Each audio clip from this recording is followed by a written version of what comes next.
Lean on me. Here are 3 things coming up on this episode of Inside, Connect and Simplify. Thing 1, we all need someone to lean on. We are your partner. Lean on us to bring you the technology and service you need to succeed. Thing 2, just call on me. We'll talk to Jackie from our Beneco team about taking care of our clients. And thing 3, I'll help you carry on. Here's some examples of people innovating and thriving by helping others. From the home base in Brookfield, Wisconsin, here is the latest episode of Inside, Connect and Simplify. This podcast will be a look inside how the Benefit Companies was built and continues to evolve, and how what we do translates to what business owners are dealing with, especially in the first half of 2020. We'll introduce you to our team, learn what makes them tick, and how they make the Benefit Companies work so well. I'm Stephanie Paulson, Manager of Digital Marketing. I joined the Benefit Companies in 2017, and I shape the words, phrases, and images that represent the Benefit Companies. And I'm Roger Firstenow, Account Executive, Subject Matter Expert in Personal and Business Insurance, Marketing Teammate, and Networking Savant. I joined the Benefit Companies in 2016. This podcast is brought to you by Connect and Simplify, the trademarked human capital management service of the Benefit Companies. To learn more, go to www.connectandsimplify.com. Bill Withers released Lean on Me in 1972. The phrase lean on me came to him as he was playing notes on his piano. He liked the phrase and then thought, what would I say to cause me to say lean on me? He drew on his feelings and morals and upbringing and crafted a masterpiece. Lean on Me reached number 1 later that year and stayed for 3 weeks. The lyrics ring true today, 48 years later. Just call on me, brother, when you need a hand. We all need somebody to lean on. I just might have a problem that you'll understand. We all need somebody to lean on. And that leads us to thing 1. We all need somebody to lean on. When you read through the testimonials we receive from our clients, you can just feel trust oozing off the page. Here's a sample. You and the benefit staff are the best people I have ever had the pleasure of working with. Also, I've been impressed with their commitment to customer service. And then, happy 5-year anniversary. This was one of the best business decisions we made. We do not take these for granted. Even if we know we do great work, we don't expect a client to carve out time in their busy day to send us testimonials. Sure, we'll brag on these compliments because we earn them.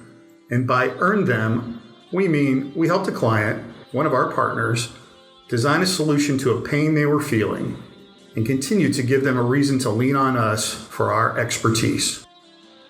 So when you hear the lyrics, I just might have a problem that you'll understand, that hits us right where we live. Time and again, we have to answer to the pain that ails the client. We'll be talking with Jackie from our health and welfare company, Beneco, in just a few minutes about how she interacts with her clients and some of the times she has helped a client lean on her for solutions.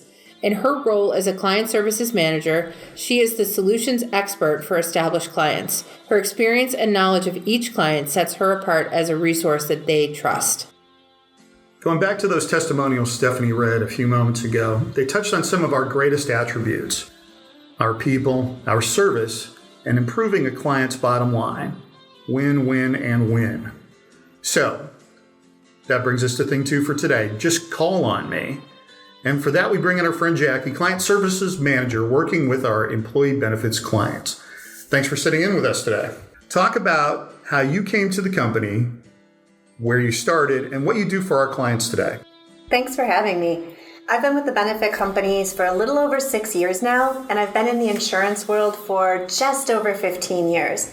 But it kind of feels like longer than that because my father sold life insurance when I was growing up, bought a property and casualty business when I was in my early 20s, and my little sister also works in the insurance industry, so it's kind of like a family business. My role here is to work with clients in a lot of different ways, and it's kind of fun because I get to do so many different things. I work mainly with HR contacts on installing and renewing their group health and wellness benefits. I also get to work with employees through meetings where I explain their benefits, which is my favorite part of the job. Even though, I gotta be honest, I'm usually the most hated person in the room. So much for not shooting the messenger. I also assist our service team with individual claim or benefits questions that come their way and on which they need either clarification or escalation. So, Jackie, technology certainly has changed since you started here. Now, how has that impacted your interactions with clients? Well, I've noticed this trend towards clients of all sizes using HRIS systems or benefits enrollment systems, which in my world are the best use of technology. And that's because the overall concept allows these clients to easily pull data that we can use for varied purposes. So for example, the clients that use our Connect and Simplify services, the technology allows our team to gather the census data, demographics, enrollments, pretty much everything we need to build a census that we can use to shop benefits. And we can be confident it's accurate instead of having to go to the client and ask them to review line by line each employee, each dependent.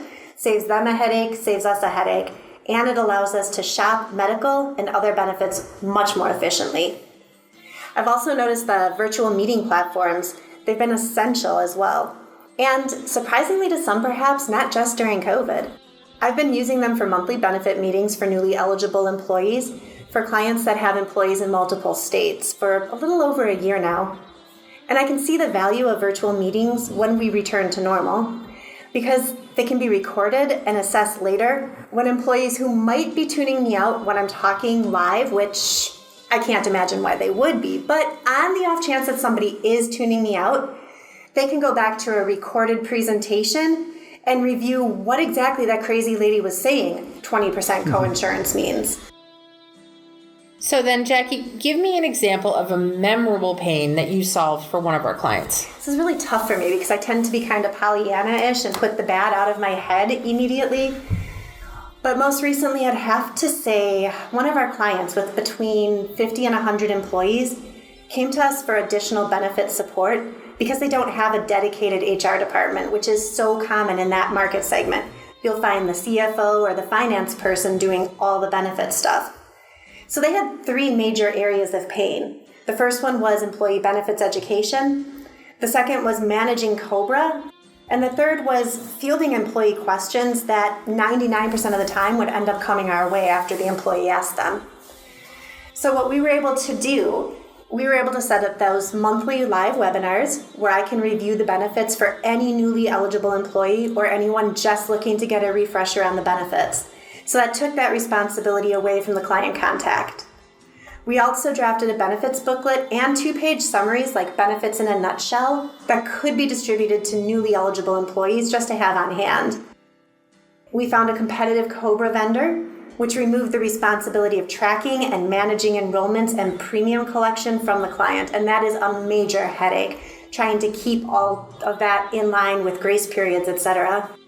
And finally, we created an email address. Because this client also happens to be a Benetrack client with their 401k, we were able to create a single email address where employees could email the benefits company team their questions directly. And it comes directly to me and one of my colleagues, and we field those questions so they don't have to go through that HR contact.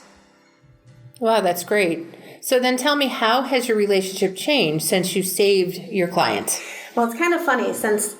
Since that rescue, they've installed a whole new leadership team. But I think those steps that we took allowed that transition to be more seamless because the prior contacts were able to take the materials we built, hand them off to the new contacts, and then both of the new contacts were able to sit on those benefit meeting webinars. In fact, one of them, it was just me and that contact on the webinar, so it was a really great deep dive into the benefits. I think overall, it's made the onboarding process for these 2 new team members easier, and I feel that there's a deeper level of trust overall in our ability to meet their changing needs. So, any examples of how you've worked with one of our other companies to help a client? Way too many to count, Roger. I'm pretty sure that Katie and Kim and Ben HR recognize my footsteps and hide under their desks when they hear me coming. I go to them so often for questions that come up about the alphabet legislations, ERISA, FMLA, ADA, etc. I go to them because I want to give clients the best answer, and I want the clients to know that even though these aren't my areas of expertise, I have resources for them. I do the same with the Affordable Care Act and compliance services. I feel I have enough knowledge to know the basics of the ACA and the questions that employers will ask me, but not enough knowledge to feel I'm the best source to meet their needs. I've asked payroll questions to help a client set up HSA direct deposits. I've also asked our payroll department about W-2 line items that an HR contact wasn't sure about. And with the benefits piece of the HR model, I've had the pleasure of sitting in and seeing how these systems are set up, seeing how the benefits are set up. So honestly, I love the way that we all, and all the little companies at the benefit companies, can come together to help each other so we can all draw on each other's expertise. And then, so tell me, if it's all anyone talks about, how has COVID-19 impacted what you do? You work from home for a few days a week, but what else has changed? We're relying more heavily on those virtual employee meetings, which to me is the most significant change because I really enjoy the in-person meetings, so that's an adjustment.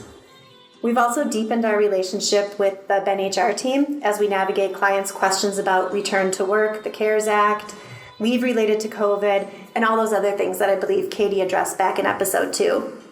In terms of claims reviews, our team has had to navigate the different ways carriers are handling COVID-19 because even though every carrier is covering tests, the definition of which tests, where they're done, when they were done, etc. differs. We've also had to retrain ourselves due to changes to flexible spending accounts, COBRA, and qualified medical expenses that you can use your flex spending or HSA funds for. It's been a new way of thinking, really, but I think we've been up to the challenge.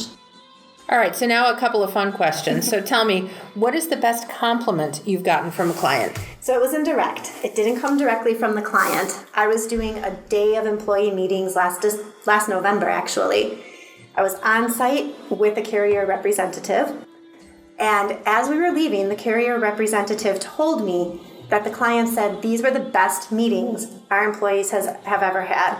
Jackie was really entertaining, and to me that was the hugest compliment because I feel benefits can be a little dry to employees, and if I can entertain them, I think there's a better chance that they're going to focus and actually take some of that information I've given. So it was nice hearing that I succeeded in that goal. I would totally agree with that. And then tell me, what is the funniest call you've ever had? So those are usually me. I tend to make mistakes, careless ones. I've done this 1 or 2 times where I'll call a carrier with a group number or with an employee social security number and ask a question, and the person I'm talking to will say, "No, we have no information." "What do you mean you have no information? They've been your client since 2007. "Well, ma'am, I'm looking in my system. There's nothing there." What do you mean? They've been with Humana forever. Ma'am, you're on the phone with Guardian. So I've done that a couple times, and it's always good for a laugh, especially for my colleagues who hear me going from being so insistent and assertive to being really quiet and apologetic. So there's that. And it happens. So everyone at the company is part of the sales and marketing team, even if they're not out meeting prospects. So here's the scenario. You're enjoying La Boheme at the Florentine Opera Company. At intermission, you chat with a business owner who is preoccupied with an administrative issue at work. Might be a prospect. What do you say? Well, first off, I can tell you if it was La Traviata that we were viewing, they wouldn't be distracted by anything other than the opera. But in that situation, I'd probably say something along the lines of, "What a coincidence, I happen to work in that world."